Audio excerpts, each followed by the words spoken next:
Bismillahirrahmanirrahim.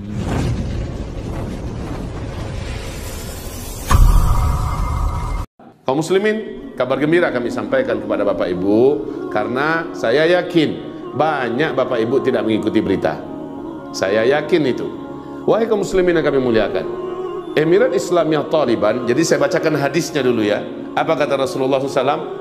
Awwalu hadhihi al-umur an-nubuwah, awwalu hadzal amru an-nubuwah wa rahmah. Islam ini sejak saya diutus bermula dengan kenabian, wa rahmah, dan itu semuanya adalah rahmat. Thumma takunu khilafah wa rahmah, lalu bersambung dengan kekhalifahan, dan itu juga seluruhnya adalah rahmat. Thumma takunu mulukan wa rahmah, lalu bersambung dengan kerajaan-kerajaan, dan itu juga seluruhnya adalah rahmat. Jadi Rasulullah meninggal, itu nubuwah. Lalu khalifah yang 4 ditambah dengan Hasan bin Ali, berarti 5 ya, pas 30 tahun. Ini seluruhnya adalah rahmat. Lalu setelah itu dinasti Amawiyah yang dimulai dengan Muawiyah bin Abi Sufyan sampai kepada dinasti Utsmaniyah. Ini adalah mulukan, gelar pemimpinnya tetap khalifah, tapi sistemnya sudah sistem kerajaan. Lamanya 1227 tahun, ini lamanya. Dan ini sudah berakhir dengan runtuhnya dinasti Utsmaniyah, itu khilafah Utsmaniyah yang ada di Turki pada Maret 1924. Ini sudah berakhir. Tapi Nabi mengatakan dilanjutkan, tsumma takunu imaratin wa rahmah. Awas nih bahasa hadis Nabi, saya berdebar-debar jantung Pak, makin hari makin ke belakang saya amati hadis Nabi akhir zaman, makin tepat, makin jelas, dan tidak bisa dikatakan cocokologi lagi ya. Saat dibaca tsumma takunu imaratin wa rahmah, kemudian dilanjutkan dengan berdirinya imarat, yaitu pemerintahan skala mini, skala kecil, dengan kawasan terbatas tetapi menegakkan syariat Allah secara total. Tsumma takunu imaratin wa rahmah, disebut oleh Rasul dengan istilah emirat atau imaratin. Nah, wahai hamba-hamba Allah, sejak runtuhnya khilafah Islamiyah Al-Utsmaniyah di Turki, sejak itu berbagai negara di seluruh dunia mencoba mendirikan emirat Islam yang berbasiskan Al-Quran dan Sunnah hukum dan pemerintahannya, tetapi rata-rata gagal karena dikeroyok rame-rame. Di Indonesia ada namanya DITI, digagalkan. Kemudian setelah itu bersambung di Mesir, ada upaya di mana Ikhwanul Muslimin mencoba berdaulat, digagalkan. Kemudian Mali mengumumkan Emirat Islamiyah Mali, digagalkan. Di Yaman berdiri Emirat Islamiyah Yaman, digagalkan. Kaukasus atau Shishan juga berusaha mengumumkan Emirat Islamiyah Shishan, juga digagalkan. Gagal semuanya. Tapi yang tidak pernah bisa ditumbangkan, tidak bisa digagalkan, dikeroyok rame-rame adalah Emirat Islamiyah Taliban. Sejak mereka berdiri, wahai Bapak Ibu yang kami muliakan, sejak mereka berdiri, mereka oleh beruang merah, yaitu penguasa dunia sebelah timur saat itu, Uni Soviet, mengerahkan semua kekuatan militernya, tentaranya untuk menghabisi Emirat Islamiyah Taliban ini. Saat itu Amerika ikut membantu dan membela Emirat Islamiyah Taliban. Tapi mereka tahu sajalah kita main belakang-belakang aja Pak. Seluruhnya mengandalkan kepada perjuangan total jihadnya para mujahidin Emirat Islamiyah Taliban. Hancur lebur Uni Soviet. Mereka menjadi negara yang pecah berkeping-keping, kecil-kecil ya. Lalu yang paling besar sekarang cuma Rusia. Setelah mereka tumbang, Amerika melihat musuh satu-satunya sekarang ini yang paling potensial dan wajib dibasmi adalah Emirat Islamiyah Taliban, karena dari sana cikal bakal khilafah nanti akan muncul.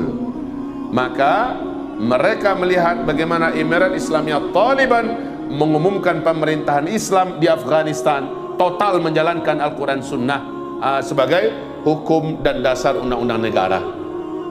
Wow, seluruh media dunia sepakat membuli Emirat Islamiyah Taliban, menyebarkan isu-isu pembusukan terhadap pemerintahan Emirat Islamiyah Taliban. Lalu Amerika membuat rekayasa menghancurkan gedung WTC. Ya, 11 Maret 2000 berapa? 2000 WTC dulu berapa? Lalu Pak. Pokoknya WTC Ustaz. Lah hancur WTC itu, maka Amerika akhirnya membahasakan inilah dia perang salib.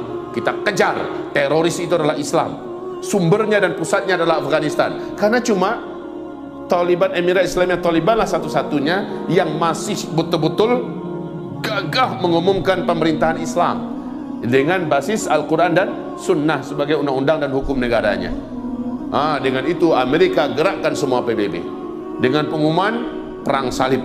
Kemudian mereka minta bantuan kepada NATO. Seluruh negara-negara Eropa bergabung. Jermannya, Belandanya, Prancisnya, Inggrisnya, Skotlandianya, semua bergabung bersatu bersama Amerika Serikat mengeroyok Emirat Islamiyah Taliban. Hanya 6 tahun Pak mampu Emirat Islamiyah Taliban bertahan. Kemudian Emirat Islamiyah Taliban kembali mundur, ya, mundur, dan lalu Amerika membuat pemerintahan boneka yang sekarang dipimpin oleh siapa namanya? Ya, kalau sebelumnya adalah Hamid Karzai, sekarang ini adalah Ashraf Ghani kalau nggak salah namanya, ya.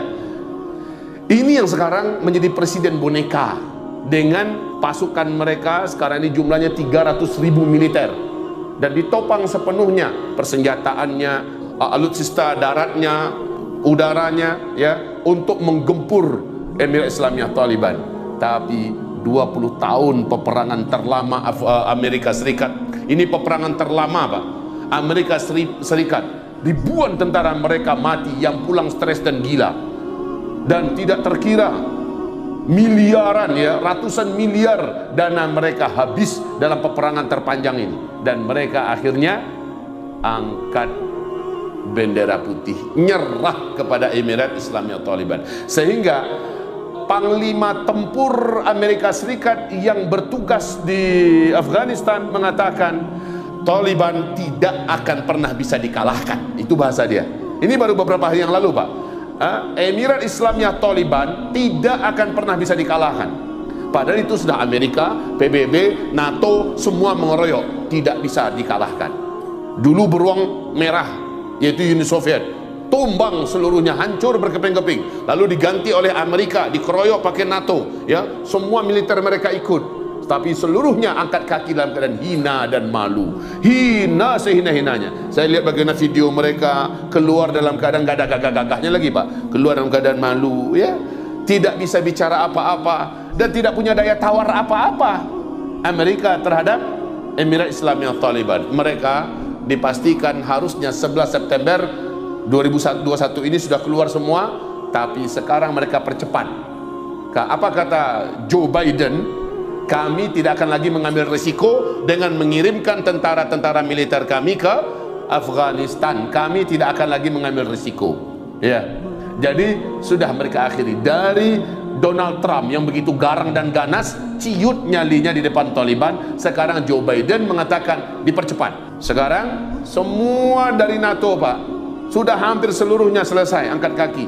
Yang agak sedikit bertahan militer dari Turki, itu pun untuk mengamankan bandara Hamid Karzai demi keamanan diplomatik katanya. Tapi Taliban berkata, wahai Turki, walaupun Anda Muslim, tapi Anda bergabung dengan NATO, dan kami tidak rela ada pasukan asing di sini. Kami anggap bila Anda tidak keluar, Anda adalah agresor, Anda adalah penjajah, kami akan tempur Anda, ya. Anda pulang atau kita perang. Itu kata Taliban kepada pasukan Turki. Dan sayang sekali dalam hal ini menurut saya, ya, ini bukan bicara politik yang kosong ya Pak, ya, Ibu, dalam hal ini Erdogan masih mencoba mengingatkan Taliban, ya, dan bahasa Erdogan ini masih bahasa orang umum, bukan bahasa orang yang mengerti seluk-beluk yang cerdas.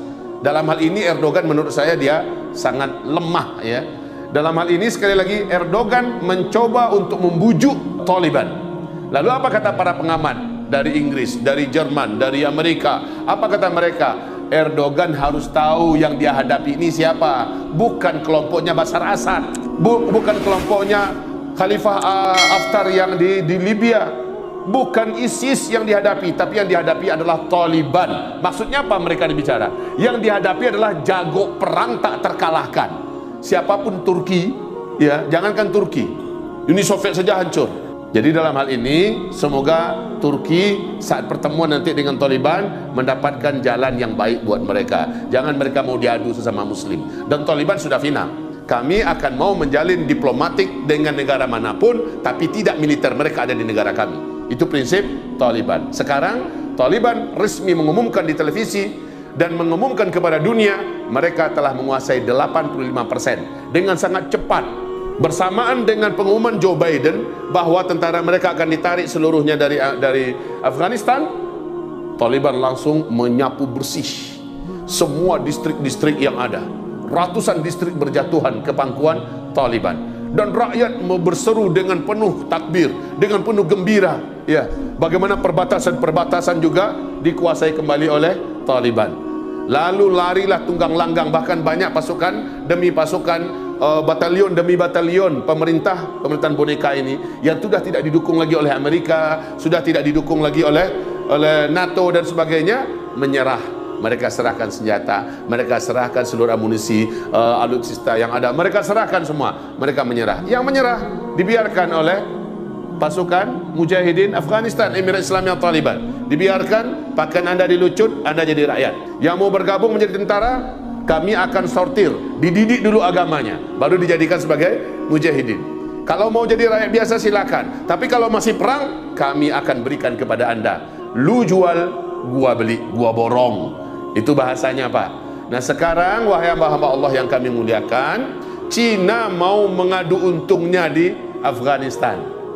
Kalau memang itu terjadi, insya Allah mereka akan habis tandih di sini, sebagaimana habis tandasnya Uni Soviet dan Amerika, NATO dan sebagainya. Hamba-hamba Allah yang kami muliakan, jadi kita kembali kepada hadis Nabi, tsumma takunung imaratin wa rahmah.